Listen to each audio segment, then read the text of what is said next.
Գյուրջան Կասկադ, հասանելի բնակարաններ 65 ամիս մարման ժամկետով։ Սա ճամբարաքաղաքային շենքն է, որտեղ հունիսի 11-ին վաղ-առավոտյան պայթյուն է տեղի ունեցել, հետո փլուզում։ Նախնական տեղեկություններով բնակարաններից մեկում գազ է պայթել։ 4-րդ, 3-րդ եւ 2-րդ հարկի բնակարանները փլուզվել են։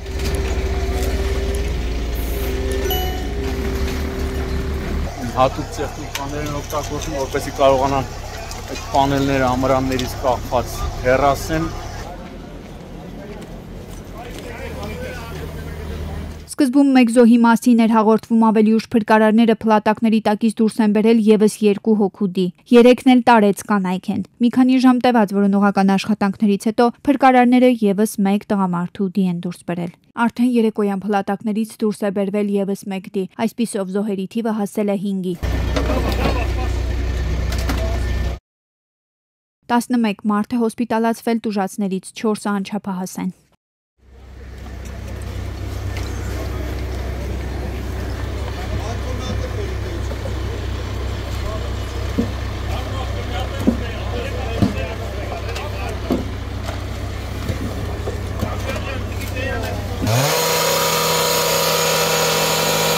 Տեղում էր փրկարարծառայության տնօրեն Կամո Ցուցուլյանը, օպերատիվ են գործել ճամբարակի ամբուլատոր կենտրոնի շտապօգնության բժիշկները, ոստիկանության բարեկային ծառայության Գեղարքունիքի մարզի գումարտակի 2-րդ վաշտի առաջին դասակի պարեկները։ Տեղում էր նաև ճամբարակի քաղաքապետը։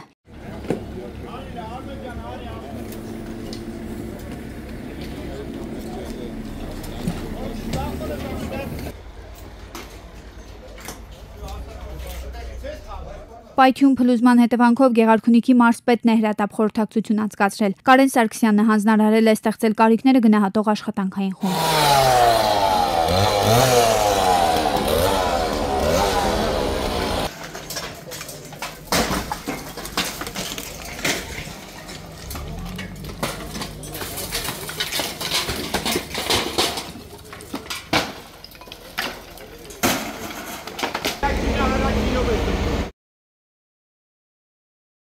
Երևան վերադարձող Գարեգին երկրորդին հավաքված բազմությունը դիմավորեց օդանավակայանում նպատակը հայրապետին աջակցություն հայտնելն էր։ Ինքը ամենայն հայոց կաթողիկոսը դիմեց հավաքվածներին, հորդորեց ամուր պահել հավատն ու միաբանությունը։ Գիտենք, որ այդ արտահայտությունները հնչեցված վարչապետի կողմից համընդհանուր վրդովմունք են առաջ բերել մեր ժողովրդի զավակացման։ Իսպյուրս աշխարհի։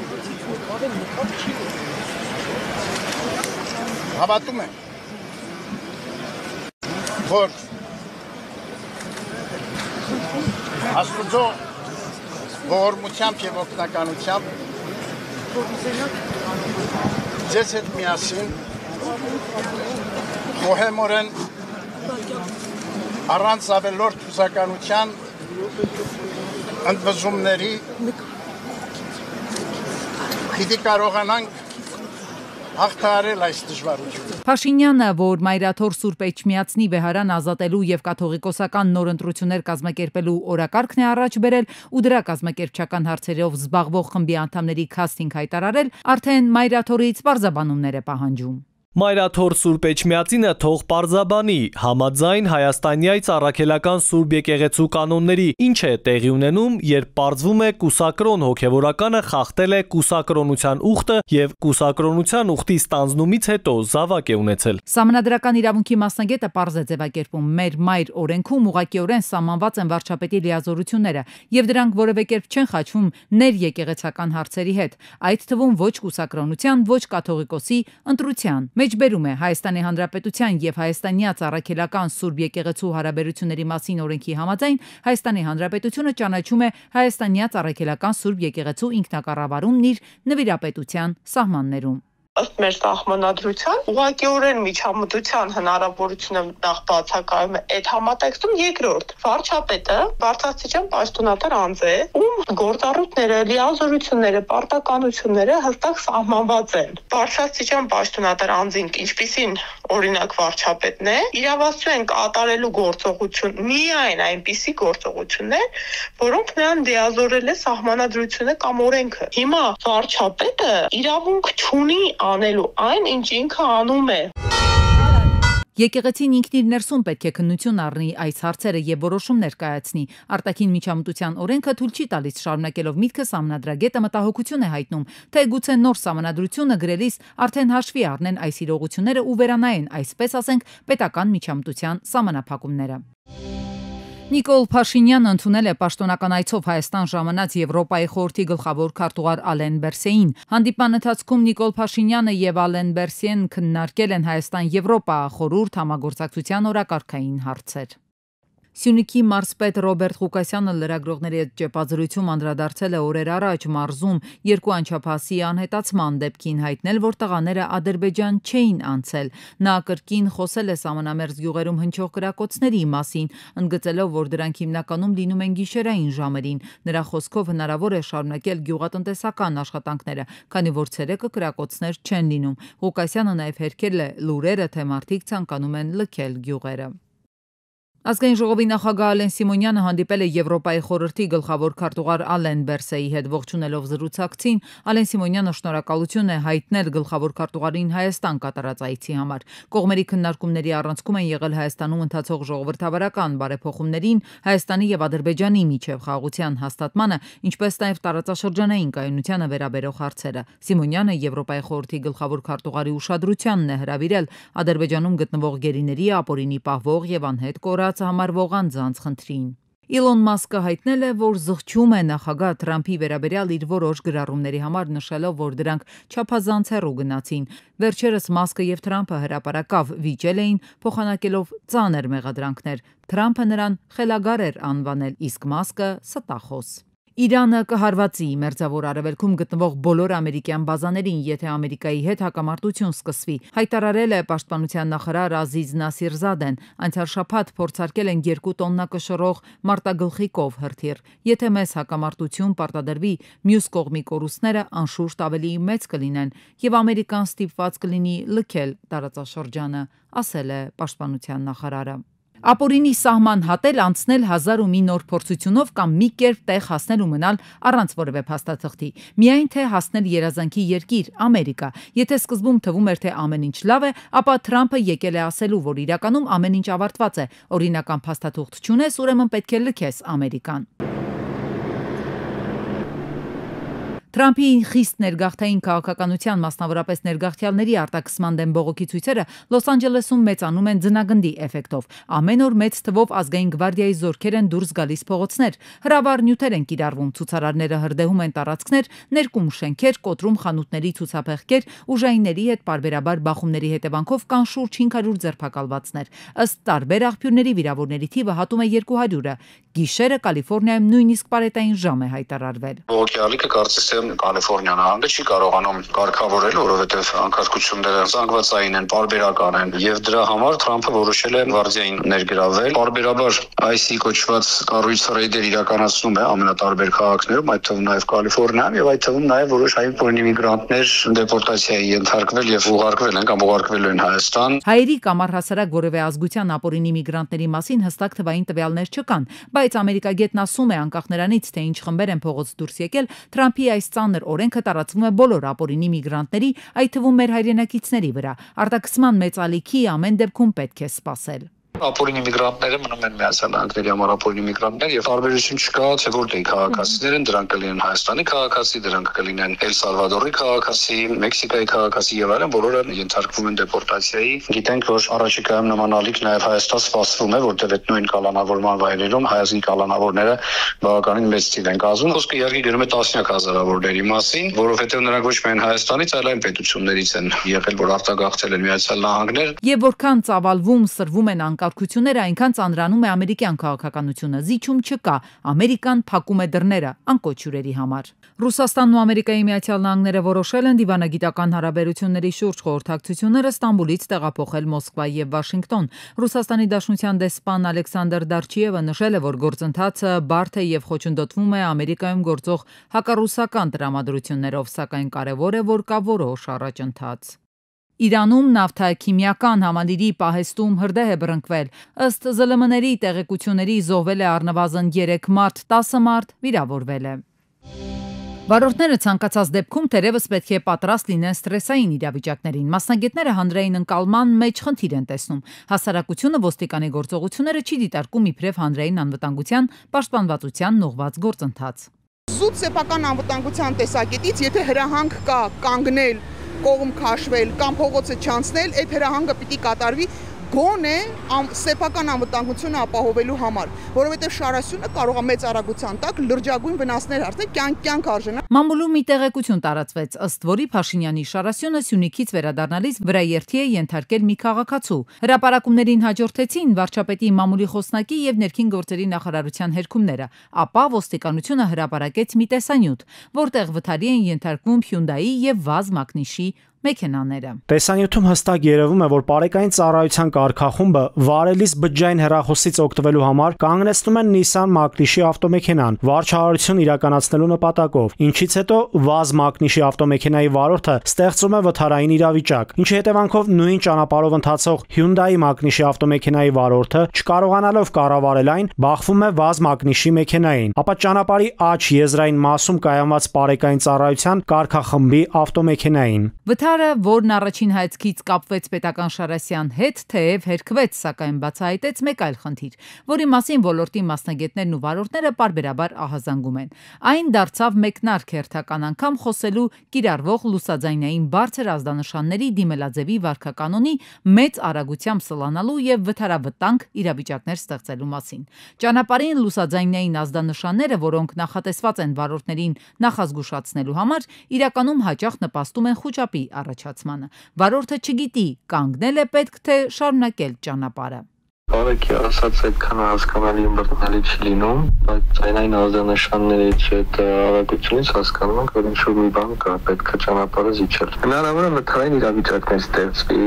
անփորձ վարորդներ լինեն, որ խուճապի մատնեն, չիմանան այդ բանը ինչ կարելի անել ու խնդիր ստեղծել։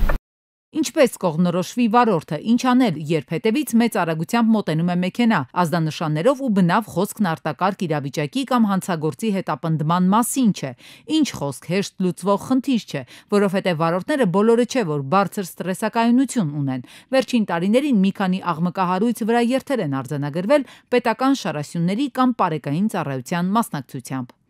Ես որպես վարորդ կարող եմ ասել, որ այո, այդ ընթացքը, այդ անորոշ ձայները, որոնք մեքենաներից գալիս են, որոնք շատ կոպիտ են, որոնք շատ անսպասելի են շատ դեպքերում լինում, անշուշտ կարող են ինչ-որ իրավիճակներում խանգարել։ Ճանապարհային երթևեկությունն այնքան է բարդացել, որ շարքային վարորդը դարձել է առավել խոցելի։ Մասնագետները եւս մեկ անգամ փաստում են, որ ոստիկանների արտահայտությունները բարձրախոսով առավելապես անհասկանալի են, սակայն հորդորում են սեփական անվտանգությունից ելնելով լինել զգոն կամ ինչպես ասում են, աչք քաշել, կանգնել։ Հունիսի 11-ին 53-ամյա Մկրտիչը Մարտունու շտապօգնության հաշվեկշռում հաշվառված Տոյոտայով Սևան Մարտունի գետապ ճանապարհին դուրս է եկել երթևեկելի գոտուց բախվել հողաթմբերին ու քարերին հայտնվել դաշտում։ Վարորդը նրա 26-ամյա ուղևորուհին, ով նաև բուժքույրն է, մարմնական վնասվածքներով տեղափոխվել են Գավառ բժշկական կենտրոն։ Վարորդը այնտեղից տեղափոխվել է Երևան, նրա վիճակը ծանր է։ Վիրավորներին առաջինը օգնության են հասել քաղաքացիները, օպերատիվ են գործել Գավառ բժշկական կենտրոնի շտապօգնության բժիշկների հերթապահումն ու ոստիկանության պարեկային ծառայության Գեղարքունիքի մարզի գումարտակի պարեկները։ Թե ինչն է եղել վթարի պատճառը, գուցե ավտոմեքենայի տեխնիկական խնդիր է եղել, գուցե վարորդի աչքն է կպել, ինչպես ժողովուրդն է ասում։ Իդեպ վարորդն ու բուժքույրը նաև ավտոմեքենայից դուրս չեն հայտնվել, քանի որ եղել են ամրակապված։ Հունիսի 10-ին Ինֆինիտին հյուսիսային ավտոկայանի հարևանությամբ դուրս է եկել երթևեկելի գոտուց կոտրել ցուցանակն ընկել կամրջի տակով անցնող երկաթգծի վրա։ Վարորդը դուրս է բերվել մեքենայից, փրկարարության Երևանի թիվ 11 հրշեջ փրկարարական ջոկատի փրկարարները շտապօգնության բժիշկների հետ վիրավորին պատգարակով մոտեցրել են շտապօգնությանը։ Նա տեղափոխվել է Հերացու անվան առաջին համալսարանական հիվանդանոց։ Օպերատիվորեն ժամանել են ոստիկանության պարեկային ծառայության Երևան քաղաքի գնդի 4-րդ գումարտակի 3-րդ վաշտի պարեկները, Հարավկովկասյան երկաթուղի ընկերության ներկայացուցիչները։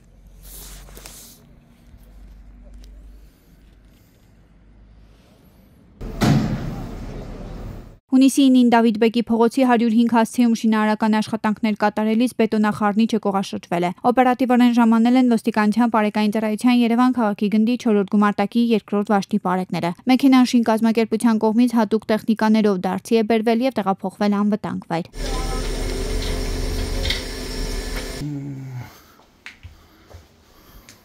Եվ հունիսի 10-ին մայիսի 9 փողոցի 6-րդ շենքի բնակարաններից մեկում Բաղդադե առաստաղը փլուզվել է։ Մինչ շրջների ժամանումը քաղաքացիները փլատակի տակից բնակիչ են դուրս բերել։ Օպերատիվորեն ժամանել են Երևանի թիվ 3-րդ շրջփրկարարական ջոկատից 1 մարտական հաշվարկ։ Համատիրության Շենգավիթի թաղապետարանի եւ բնակարանի սեփականատիրոջ հարազատները բնակարանը մաքրել են, հրացրել են մի քանի բեռնատար քար։